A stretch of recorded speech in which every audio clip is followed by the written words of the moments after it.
Twelfth class का एक साम्राज्य की राजधानी विजयनगर का ये चैप्टर रह गया था थोड़ा सा। महानवमी डिब्बा इसका 4th पार्ट है।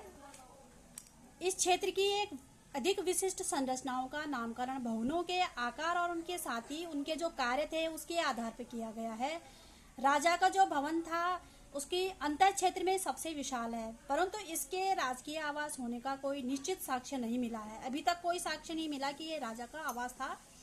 इसके दो सबसे प्रभावशाली मंच हैं जिनको सभा मंडप और महानवमी डिब्बा कहा जाता है। जो प्रभावशाली मंच हैं दोनों का नाम है सभा मंडप है, एक दूसरा है महानवमी डिब्बा। पूरा क्षेत्र ऊंची दोहरी दीवारों से घिरा हुआ है। इनके बीच में एक गली है। सभा मंडप एक ऊंचा मंच है जिसमें पास पास तथा निश्चित दूरी पर लकड़ी के स्तंभों के लिए छेद बने हुए हैं। इससे दूसरी मंजिल जो इन स्तंभों पर टिकी हुई थी, यहाँ तक जाने के लिए सीढ़ी बनी हुई थी। स्तंभों के एक दूसरे के बहुत पास पास होने से कम खुला स्थान बचता होगा, इसलिए ये स्पष्ट नहीं बताया गया कि यह मंडप किस प्रयोजन के लिए बनाया गया था। तो शहर में सबसे ऊंचे स्थानों में से एक स्थित था महानवमी डिब्बा। एक विशालकाय मंच है। ये कहाँ की बात हो रही है? विजयनगर साम्राज्य की बात, जो लगभग 11,000 वर्ग फीट के आधार से 4,000 वर्ग फीट की ऊंचाई तक जाता है। ऐसे साक्ष्य भी मिले हैं यहाँ जिनसे पता चलता है कि इस पर लकड़ी की संरचना बनी थी। लकड़ी की कुछ मतलब बनी हुई थी। मंच का आधार उभारदार उत्कीर्ण से पड़ा है। उस पर कुछ न कुछ उत्कीर्ण किया गया है। जैसे अभिलेख होते हैं ना, तो चाहे लकड़ी हो या पत्थर हो, उस पर जब उत्कीर्ण किया जाता है, लिखा जाता है कुछ, तो वो अभिलेख में गिने जाते हैं। तो अनुष्ठान भी होता था वहाँ पर। सितंबर और अक्टूबर के जो शरद मासों में मनाए जाने वाले 10 दिन के हिंदू त्योहार, जैसे दशहरा हो गया, उत्तर भारत का है त्योहार है ये। दुर्गा पूजा बंगाल में मनाई जाती है। नवरात्रि या महानवमी प्रायद्वीपीय भारत में इन नामों से जाना जाता है।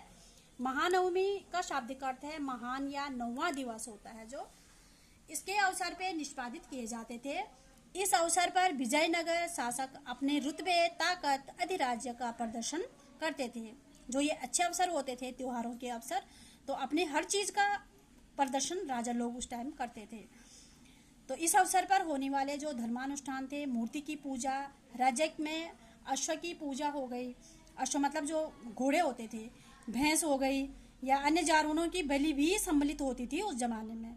नृत्य, कुश्ती, प्रतिस्पर्धा, साज लगे जो घोड़े थे, हाथी, रथों और सैनिकों की शोभा यात्रा भी निकाली जाती थी। और राजाओं के द्वारा उसके जो अतिथि होते थे उनको दी जाने वाली जो भेंट होती थी, उसके अवसर के प्रमुख आकर्षण भी थे उस टाइम। मतलब त्योहार के टाइम पे जब ये शोभा यात्रा निकालते थे, फिर अपने अतिथियों को भेंट भी देते थे।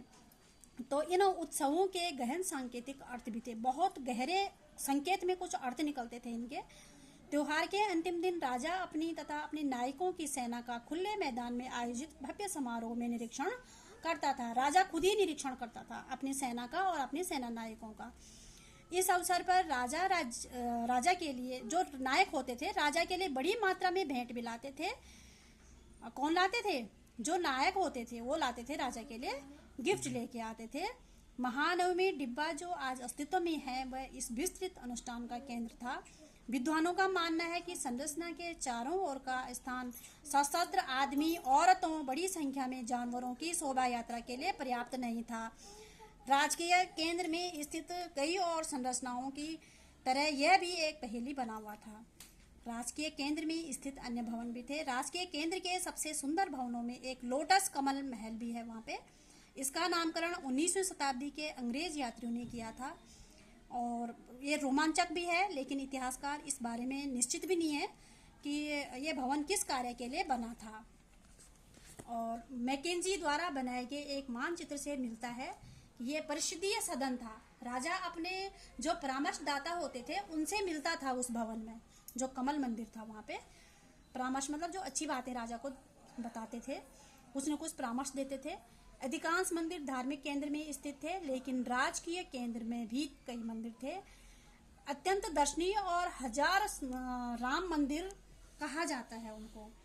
तो इनका प्रयोग केवल राजा और उनके परिवार द्वारा ही किया जाता था। बीच के जो देवस्थल थे, मूर्तियां थी, वो अब नहीं हैं, लेकिन दीवारों पर बनाए गए जो पटल हैं, मूर्तियां हैं, वो सुरक्षित हैं आज भी।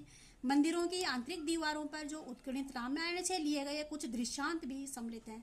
रामायण से कुछ दृश्य लिए गए थे, वो भी बनाए गए हैं उस मंदिर की दीवारों पे। शहर पर आक्रमण के पश्चात विजयनगर की कई संरचनाएं विनिष्ट हो गई थी। नायकों ने महल नुमा संरचनाओं के निर्माण की परंपरा को जारी रखा और ये भवन आज भी अस्तित्व में है। ठीक है, आया समझ में?